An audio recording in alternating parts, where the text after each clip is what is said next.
दिल्ली विधानसभा चुनाव के लिए वोटिंग संपन्न हो चुकी है। अब एग्जिट पोल्स के नतीजों की बारी है। अब तक 8 एग्जिट पोल के नतीजे सामने आ चुके हैं। इनमें से 5 में बीजेपी को स्पष्ट बहुमत मिलता हुआ दिखाया गया है।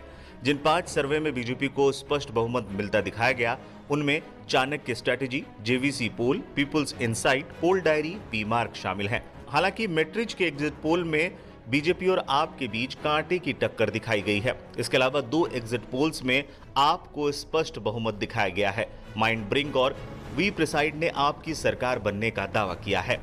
दिल्ली विधानसभा चुनाव का एग्जिट पोल मेट्रिज, आपको 32 से 37 सीटें, बीजेपी को 35 से 40 सीटें, वहीं कांग्रेस को 0 से 1 सीट। चाणक्य स्ट्रैटेजी, आपको 25 से 28 सीटें, बीजेपी को 39 से 44 सीटें, कांग्रेस को 2 से 3 सीटें। पीपुल्स इनसाइट, आपको 25 से 29 सीटें, बीजेपी को 40 से 44 सीटें, वहीं कांग्रेस को 0 से 1 सीट। पोल डायरी, आपको 18 से 25 सीटें, बीजेपी को 42 से 50 सीट, वहीं कांग्रेस को 0 से 2 सीट तक का अनुमान लगाया है। वहीं जेवीसी पोल ने आपको 22 से 31 सीटें, बीजेपी को 39 से 45 सीटें, वहीं कांग्रेस को 0 से 2 सीटें जीतने का अनुमान जताया है। वहीं पी मार्क ने आपको 21 से 31 सीटें, बीजेपी को 39 से 49 सीटें, वहीं कांग्रेस को 0 से 1 सीट दी है। वी प्रिसाइड ने आपको 46 से 52 सीटें, बीजेपी को 18 से 23 सीटें और कांग्रेस को 0 से 1 सीट दी है। वहीं माइंड ब्रिंक ने आपको 44 से 49 सीटें, बीजेपी को 21 से 25 सीटें और कांग्रेस को 0 से 1 सीटें दी हैं।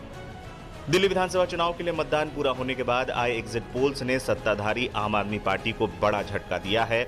अब तक आए अधिकांश एग्जिट पोल ने अनुमान लगाया है कि 26 साल के लंबे अंतराल के बाद बीजेपी दिल्ली में सरकार बनाने जा रही है। दिल्ली विधानसभा में 70 सीटें हैं और बहुमत का आंकड़ा 36 है। हालांकि असली रिजल्ट तो 8 फरवरी को ही आएगा।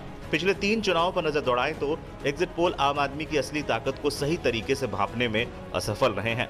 2013 के चुनाव में जहां एग्जिट पोल्स ने त्रिशंकु विधानसभा का सही अनुमान लगाया था, तो वहीं 2015 और 2020 के चुनाव में आपकी भारी जीत का सही अनुमान लगाने से चूक गए थे। अब देखना है इस बार के चुनाव में एग्जिट पोल्स कितने एग्जैक्ट पोल साबित होते हैं। और ये चौथा चुनाव है जो विधानसभा का चुनाव हमने एक आम आदमी पार्टी के तौर पे लड़ा है। 2013 के एग्जिट पोल ने हमें हराया, 2015 के एग्जिट पोल ने हमें हराया, 2020 में फिर हमें कम सीटों पे आंका गया और 2025 में भी पहले के हिसाब से हमारी सीटें कम दिखाई जा रही हैं।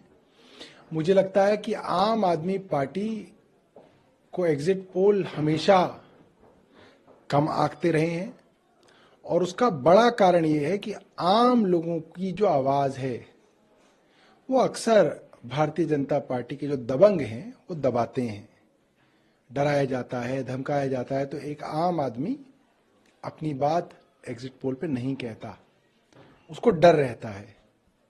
इसलिए तमाम एग्जिट पोल जब जब आम आदमी पार्टी का सर्वे करते हैं वो गलत पाए जाते हैं और आम आदमी पार्टी का वोट शेयर एग्जिट पोल से ज्यादा आता है। जितना मैंने आज पूरे क्षेत्र में अपने देखा, पूरे एरिया में मैं घूमा, जो लोगों का एक्सप्रेशन था, कोई विक्ट्री का साइन बना रहा था, कोई थम्स अप दिखा रहा था, कोई अपनी गाड़ी रोक के उतर के मुझे कह रहा था कि हमने आपको वोट दिया है।